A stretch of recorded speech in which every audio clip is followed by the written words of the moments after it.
보물섬 허일도가 허태윤이 대산그룹 지분을 차지하려는 계획을 알아챘다. 재물과 권력에 대한 야망은 마치 유전된 본능과도 같다. 허태윤은 아버지 허일도가 대산그룹 부회장이 되지 못하는 것을 보고 더 이상 가만히 있을 수 없었다. 아버지가 못 된다면 내가 해야지. 이를 악물고 맹세했다. 대산의 영향력은 그의 힘에 달려 있었다. 그는 더 이상 기다릴 수 없었고 아버지의 애 머물 수 없었다. 그의 눈이 커지고 야망의 불꽃이 타오르기 시작했다. 허태윤의 움직임은 조용했다. 그는 대산의 대부분 주주들과 비밀리에 회동을 시작했다. 어두운 식당 방에서 속삭이는 대화, 손에 든 와인잔 뒤로 나타난 교활한 미소. 그는 주식 매수 계획에 전념했다. 그의 전략은 점점 더 집중되었다. 허일도를 인수하고 대산을 장악하는 것이었다. 그러나 그 어느 것도 아버지의 주의를 피할 수 없었다. 어느 날 저녁, 허일도는 우연히 허태윤의 주식거래 내역이 담긴 문서를 발견했다. 그의 손은 떨리고 있었다. 이 자식이 나를 따라잡으려 하는 거야. 그는 이를 악물고 낮은 목소리로 말했다. 계약서의 각 페이지를 읽을 때마다 허일도의 얼굴은 경로했다. 허태윤의 안바르 매수와 그에게 이사회를 거부하려는 의도가 적나라하게 드러났다. 허일도는 책상을 두드리며 소리쳤다. 내 아들이 나를 훼손했어. 그의 목소리가 저택에 울려 퍼졌다. 그날 저녁, 아버지와 아들은 성의 거실에서 마주쳤다. 허일도의 눈은 피투성이었고 허태윤의 미소는 차가웠다. 아버지가 너무 느리기 때문에 그렇다. 허태윤이 부드럽게 말했다. 대사는 약자를 위해 주저하지 않는다. 내가 움직이지 않으면 다 끝난다. 허일도는 놀라서 그에게 소리쳤다. 감히 나를 가르치려고 했니? 내가 이 정도까지 주입했어. 그의 목소리는 분노와 고통으로 쉰 목소리로 변했다. 허태윤의 거리가 한 걸음 더 멀어졌고 그는 낮은 목소리로 속삭였다. 돈과 권력에 대한 욕망은 유전입니다. 아버지, 나는 당신에게서 그것을 얻었습니다. 그 말은 허일도의 가슴에 찔린 상처를 입혔다. 그는 처음에 말문이 막혔고 태영은 그 기회를 놓치지 않았다. 지금 내가 계속하는 것을 막을 수 없어. 대사는 내 책임이야. 내가 돌볼게. 허일도의 척추가 흙 속으로 파고들며 그의 반사를 관찰했다. 내가 괴물을 만들었어. 그의 눈에서 눈물이 흘러내렸다. 허일도의 거친 표정과 허태윤의 교활한 미소가 섞이자 화면이 어두워졌다. 멀리서 천둥이 울렸고 바람과 비가 성이 창문을 두드렸다. 관객은 숨을 멈추고 물었다. 부자들의 싸움에서 누가 이길까? 부와 권력의 유전자가 그들을 도울까? 아니면 파멸로 이끌까? 대산의 를 놓고 벌어지는 피비린내 나는 경쟁은 이제 시작일 뿐이다. 영화의 흥미로운 세부 사항을 검토해 보겠습니다. 드라마 보물섬 3화는 첫 몇 장면부터 극적 긴장감을 극대화했다. 죽고 싶지 않아요. 선생님, 이번 화의 첫 부분은 절박한 호소로 시작된다. 하지만 서동주는 단순히 목숨을 구걸한 게 아니었다. 그는 이미 염장의 취약점을 파악하고 이를 이용해 바로잡으려 했다. 그가 선택한 카드는 다름 아닌 염장의 부패한 자금이었다. 서동주는 비자금 일부를 미끼로 던져 염장의 주의를 끌었다. 하지만 그의 전략에는 중단이 포함되지 않았다. 그는 20억 달러를 가지고 있었고 그들은 그것을 가지고 있었다. 그는 이 막대한 돈을 자신의 안전을 보장하는 수단으로 이용하려고 시도했다. 그러나 염장은 가만히 있을 수 없었다. 그는 서동주의 움직임을 최대한 주의 깊게 지켜보고 조용히 그를 삼키려고 했다.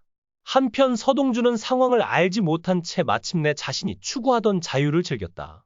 그는 배 위에서 여운남에게 청혼할 준비를 하고 있었다. 그러나 그는 마지막 만남에서 여운남을 만날 수 없었다. 염장이 그녀를 포로로 잡아 차 회장에게 돌려보냈기 때문이다. 게다가 염장의 명령을 받은 허일도는 서동주를 럽세려 하고 있었다. 그는 염장삼에게 받은 총을 소지하고 있었고 바다 한가운데서 서동주를 찾으려 했다. 그 후 쾅! 서동주는 살해당하고 바다에 빠졌다. 허일도는 공식적으로 그의 죽음을 인정한 후 은퇴했고 염장은 이 정보를 듣고 안도감을 표했다.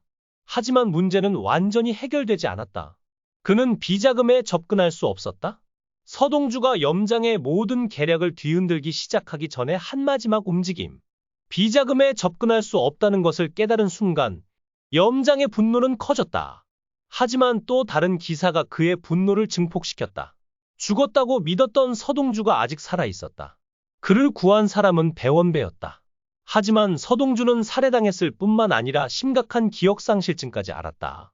그는 자신을 성현이라고 소개했다. 이 이름에는 중요한 추가 의미가 있었다. 배원배는 서동주에게 자신의 몸에서 제거된 총알을 보여주며 의문을 제기했다.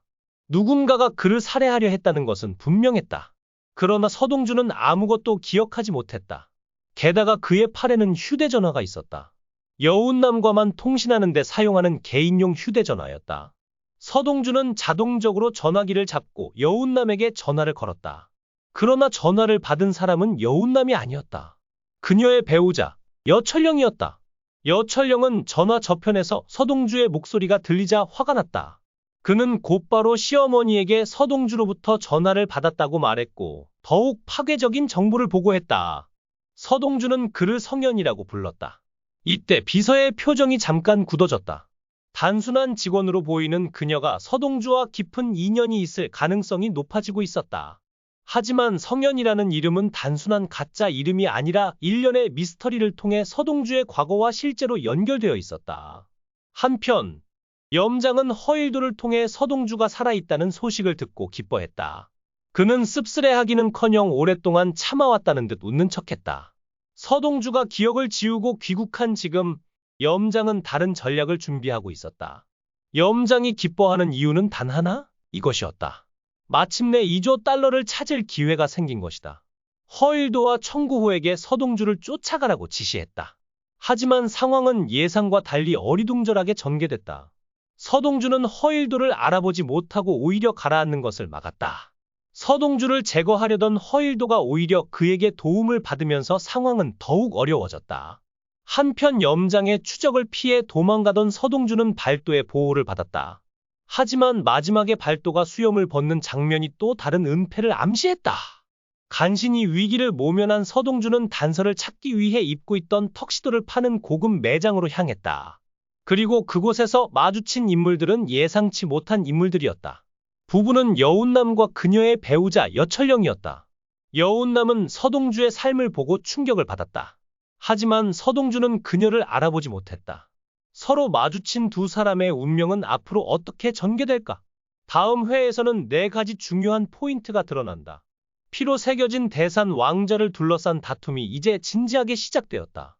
허태윤과 허일도의 다툼은 단순한 부자들 간의 다툼으로 진화했지만 이제는 생존을 위한 권력 다툼으로 변했다. 과연 누가 끝까지 살아남을 수 있을까?